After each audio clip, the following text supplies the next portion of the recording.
All right, Nick, let's talk about the Texas Longhorns. Great football team, really great at recruiting. But I think when you break it down, you see the last couple of years, this explosion onto the scene, what Texas has been able to do.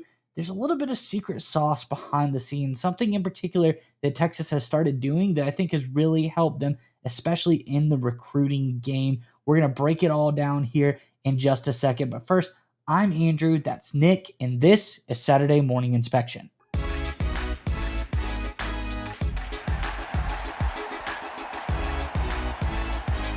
All right, Nick, as I alluded to, Texas kind of has broken in and found a little bit of a secret sauce to the recruiting game that's actually helped them out quite a bit here recently. They've been good before, but we're talking about something that has catapulted them to the next level, and that is the state of Georgia. And if you don't believe me, first let's look at some recruits that they've gotten here, and then we'll break down the numbers and what it means on the other side. So, first up, all three of these tweets from the great Hayes Fawcett.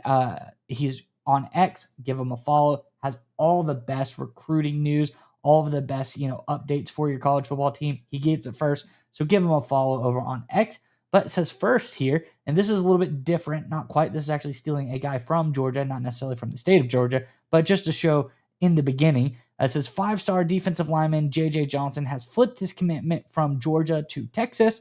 Fort Myers, Florida guy has been committed to the Bulldogs since June 28th. So again, attacking Georgia, being able to not only get guys from the state of Georgia, but get guys away from Georgia. But now here's the important part. 5-star linebacker Tyler Atkinson has committed to the Texas Longhorns. He is from Lawrenceville, Georgia. The 6'2", 215-pound linebacker chose Longhorns over Georgia, Oregon, and Clemson. He's the number one linebacker in that 2026 class. Then finally, we go and see back-to-back years here. Texas goes into the Peach State back-to-back years and lands a 5-star recruit over Georgia. 2025 class, this class, they got Justice Terry, the defensive lineman, really talented defensive lineman out of the state of Georgia. This year, they got 2026 number one linebacker in the country out of the state of Georgia, Tyler Atkinson. Both guys heavily recruited by Georgia. Both guys really have been with the Bulldogs since they were in 8th grade. Texas is able to go in and take them away. So what does this mean for Texas? How has this affected the program? So let's pull up our chart here just to show kind of the data behind what's going on. And when we see Texas here, obviously the black line is their recruiting class ranking, and the orange line is how many recruits they got out of the state of Georgia. When we see this, you can see 2022 through 2024, and you might say, Andrew, there is no orange line there. And that quite in fact is because they did not get any recruits out of the state of Georgia there. And we look at what they were able to do as far as that goes. They were ranked 5th in 2022 in recruiting class. They were ranked 3rd in 2023 in recruiting class. They were ranked 6th in 2024 in recruiting class, which is all well and good. That's fine. But it's nothing compared to 2025 when they finally broke into the state of Georgia. They got 4 recruits out of the state of Georgia there. And boom, that recruiting class jumps all the way up to number 1 overall. They're able to dominate. They're able to go into other SEC territories, specifically Georgia, and recruit really well, get the best players out of that state. So stop focusing on just Texas. They're able to start focusing on the SEC as a whole, specifically the state of Georgia. Go in there, get 4 guys out of the state of Georgia, and it really, really skyrocketed that recruiting class. And we're already seeing trends in 2026. They're trying to repeat that as well. The class is not done yet. I think there's still a lot of room to grow for Texas. It's a team that's going to recruit all throughout the cycle, but already got 2 guys out of the state of Georgia in this 2026 class. So I think trends are going to keep going up for Georgia. I think everything is looking like it is moving in the right direction. And I think here, the Peach State, the state of Georgia, has now become a staple for Texas and the Longhorns. I think it's a great recruiting move for them because, as we saw in those 2022, 2023 years, Georgia was pretty good. They were doing some great stuff, and we know they heavily focus primarily on the state of Georgia, getting a lot of players out of there. So you think to yourself, how do we replicate what the best teams in the country are doing? We copy how they do it. We go to the state of Georgia and start to steal away those players from them. I think this is a really great plan by Texas. As we saw, they got results last year. Hasn't quite crossed the finish line. I think there's a couple more years of this that maybe gets them to win it all, but you still see things moving in the right direction. I think 2025 is going to be a big year for them. And I think Texas fans, you got something to be excited about. All right, Nick, enough from me. I think there's a lot of information there, a lot of stuff to break down. I'm curious what your thoughts on all of this are. But before we get to you, Texas fans, Longhorn fans, in the comment section below, we talk about the state of Georgia. A lot of great recruits there, a lot of great football players coming out of the state of Georgia. But there's other places in the SEC. What other states do you think have some great recruits that maybe Texas should focus their attention on? Maybe grab guys out of that state as well. What do you think is the best recruiting state that they could focus on next? Let us know in the comment section below. But nonetheless, Nick, what are your thoughts on this latest news out of Texas? What we've covered on this channel since we first started this college football channel was that there seems to be this weird coincidence between winning national titles and dominating a certain area of the country. And people say, well, yeah, the SEC, but it's more than that, and it's oddly specific. We call it the Smoky Mountain Corridor as kind of a joking commentary on the Smoky Mountains when it comes to northern Georgia, eastern Tennessee, upstate South Carolina, and of course the western half of North Carolina. It's just kind of this weird part of the country where you factor in really just the state of Georgia, the two Carolinas, and that half of Tennessee. And if you do really well in that area, you seem to just win national titles, right? When you look at Georgia's back-to-back titles, they crushed that region of the country for a few years, and then suddenly they were winning, right? If you look at Clemson, Clemson was a good program, competitive program, doing a lot of good things. Suddenly, they absolutely crushed it out of that region. Remember, Trevor Lawrence, our great quarterback, came from the state of Georgia, of course. So you look at Clemson, when did they have their great run? When they dominated this exact same region.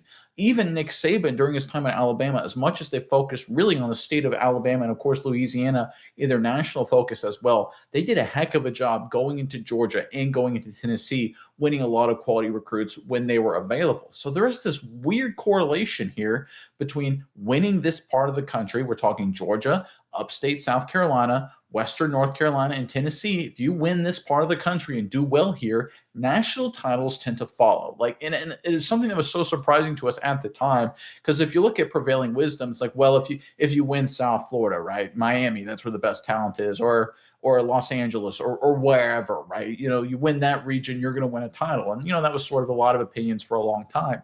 But it became very bizarre, about 7, 8, 9 years ago, where this region of the country became the most important region to win. Texas, Coach Sark, the staff, everyone there, they've noticed it too. And I guarantee you a lot of people have. There's been a lot of efforts, a lot of dollars, a lot of time poured into this region. And now Sark and his crew are winning this area. They're flipping recruits. They're starting to pull off a lot of wins in the state of Georgia as a part of the Smoky Mountain Corridor. Folks, this is a great sign. Like I said a second ago, this is hyper competitive. Kirby Smart, Dabo Sweeney, you look at the Tennessee Volunteers with Heupel, they are pulling South Carolina Shane Beamer, right? You better believe Bill Belichick at Chapel Hill is putting some dollars in there as well. They're pouring a lot of time in this part of the country, a lot of effort. It is hyper, brutally, incredibly competitive. It's not easy to win. So to go in there and get it done is a sign that this Texas program, my opinion, is about to surge over the top. We know they do well nationally. We know they do well in the state of Texas, right? That's all given. We know Sarkis and his staff are great in terms of developing in-game adjustments, X's and O's, all of that. They're outstanding, right? That's all a given. I think the thing that could push them over the edge is just a couple more of these elite playmaking recruits in those big moments. We've seen them in the postseason a couple of times. They're one big play away, they're one big stop away, whatever it may be. They couldn't quite get it done. For example, this past season, I think, and really the season before too, if we look back, I think going forward, getting a couple of these additional recruits, a couple of these additional playmakers could be enough and will be enough to push them over the edge. Now, in terms of what it means for the here and now, and if you look at what's going on, 2025, I don't think it's going to have a big impact, right? To be totally honest, right? If you look into the future, though, 27, 28, and the longer term focus of this program, we're looking at a school here that's not all in just on Arch Manning. We're looking at a program here that's built and sustained for long-term success, right? I know a lot of people in the media say, okay, Texas Arch Manning, this is their window. This is what Sark has been waiting on this entire time. Ewer's just a placeholder. And maybe they will be. They're going to be a great team. We'll see how it all shakes out. But the fact that they're going into Georgia, going into the Smoky Mountain Corridor, to me makes me believe that as good as they are today, they're going to start adding the playmakers to make them a championship program. Even if they win it this year, for the long term. And look, my honest opinion, I don't know if they're good enough to win it this year, right? They lost a lot of guys in the draft. We don't have enough on Arch Manning to know how good he's going to be. Maybe he's great. Maybe they win it all. I hope that happens. Hope I'm proven wrong. I have a few questions about Texas as it currently sits. But if you look out into the future, there's no program that's better right now in the SEC than UT, right? They have come into this conference and dominated. Part of it is due to their ability to win the state of Texas, their national focus, and Coach Sarkisian and his staff. But now that they're going into the Smoky Mountain corridor, into the state of Georgia, and winning too, folks, I mean, there's just nothing. If they can do this, Georgia has no answer. Tennessee has no answer.